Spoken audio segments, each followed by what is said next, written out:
Assalamualaikum warahmatullahi wabarakatuh. Selamat datang di YouTube channel.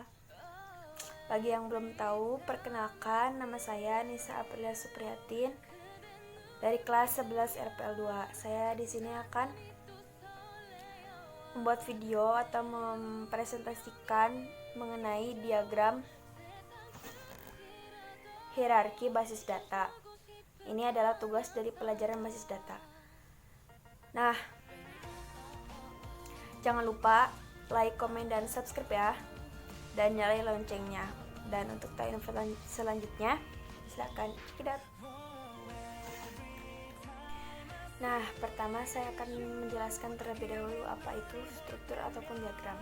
Diagram atau struktur hierarki yaitu tingkatan atau urutan yang abstraksi menjadi struktur pohon.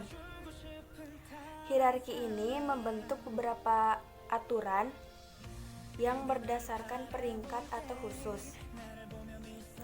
Nah, jadi struktur hierarki ialah level atau tingkatan untuk melihat data dalam sistem basis data dan diwujudkan dalam pemodelan data dengan sejumlah konsep yang dapat digunakan untuk membuat deskripsi dalam sebuah basis data. Nah, diagram hierarki ini memisahkan antara program pemakai dengan fisik basis data. Nah, diagramnya ini tersusun atas 6 bagian. Ada karakter, ada field atau data, ada record, ada file, ada tabel, dan yang terakhir basis data. Nah, hierarki ini terbagi atas beberapa bagian, yaitu ada hierarki organisasi, hierarki manajemen, dan ada hierarki sosial. Saya akan menjelaskan terlebih dahulu hierarki organisasi.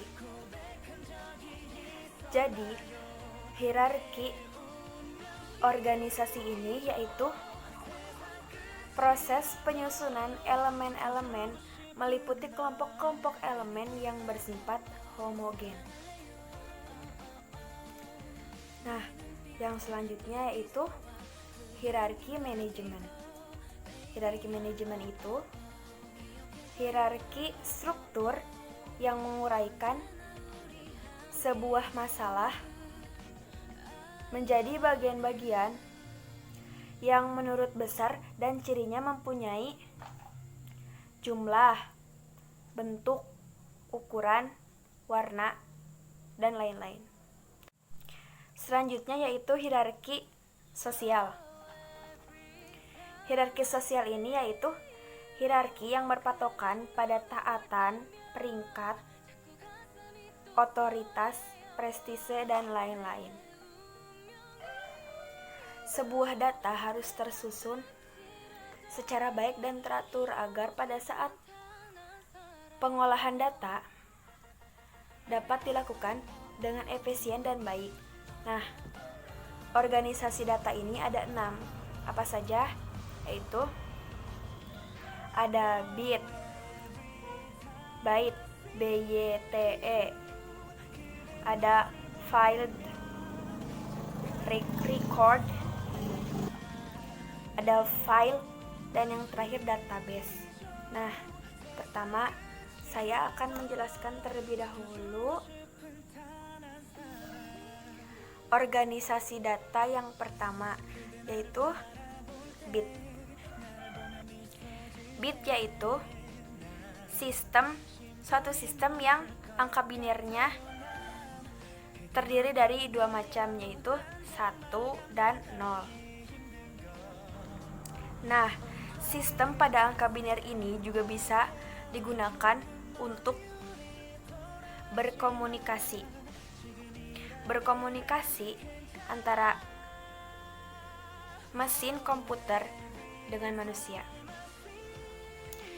Namun, kumpulan elektroniknya hanya bisa membedakan 2 keadaan saja, yaitu off, dan on. Maka dari itu, dapat disimpulkan bahwa bit adalah unit terkecil dalam pembentukan data.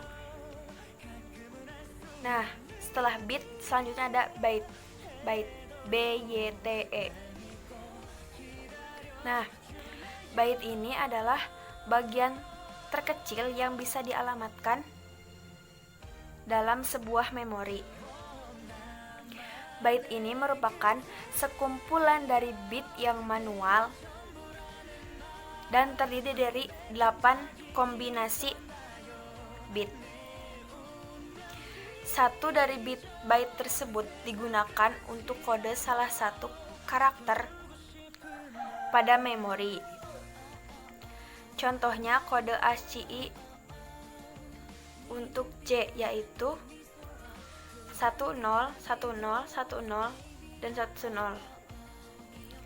Jadi, byte merupakan kumpulan dari beberapa bit yang membentuk sebuah karakter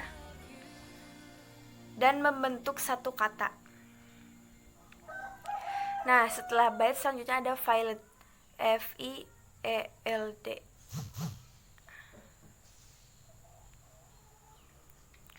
File atau data yaitu unit yang paling terkecil dalam sebuah data. File juga sekumpulan byte yang memiliki makna. File juga bisa dikatakan dengan kumpulan karakter yang membentuk sebuah kata. Nah, yang selanjutnya ada record. Record adalah baris atau kumpulan item yang berhubungan. Record sendiri hanya bisa dikenali oleh sesuatu yang dikenalinya. Setiap record dapat dikenali dengan valid kunci. Nah, record ini ibaratkan kumpulan kata yang membentuk sebuah kalimat. Selanjutnya ada file. File ini yaitu kumpulan dari beberapa record yang saling berhubungan dan sejenis. Nah, file ini adalah faktor yang sangat penting dalam sebuah sistem informasi yang memakai komputer.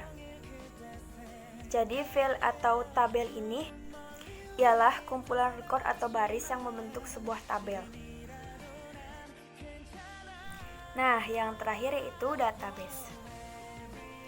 Database yaitu kumpulan file-file yang saling berhubungan dan digunakan secara rutin dan logis pada sistem operasi sistem.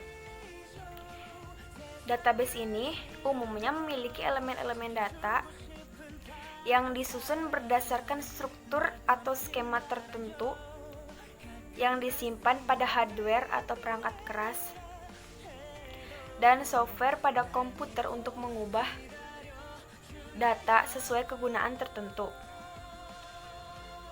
Jadi, database adalah kumpulan tabel yang digunakan untuk lingkup sebuah perusahaan atau instansi dengan tujuan tertentu. Contohnya, sebuah database yaitu database mahasiswa akademik yang isinya dosen, mahasiswa, judul yang dibutuhkan, dan kurikulum untuk mendukung sistem operasi sebuah akademik. Nah, sekian video atau presentasi yang dapat saya jelaskan. Semoga bermanfaat. Mohon maaf apabila ada kesalahan baik dari kata ataupun perbuatan, karena kesempurnaan hanya milik Allah Subhanahu wa taala. Dan jangan lupa untuk like, komen, dan subscribe ya, dan nyalain loncengnya. Sekian dari saya. Wassalamualaikum warahmatullahi wabarakatuh.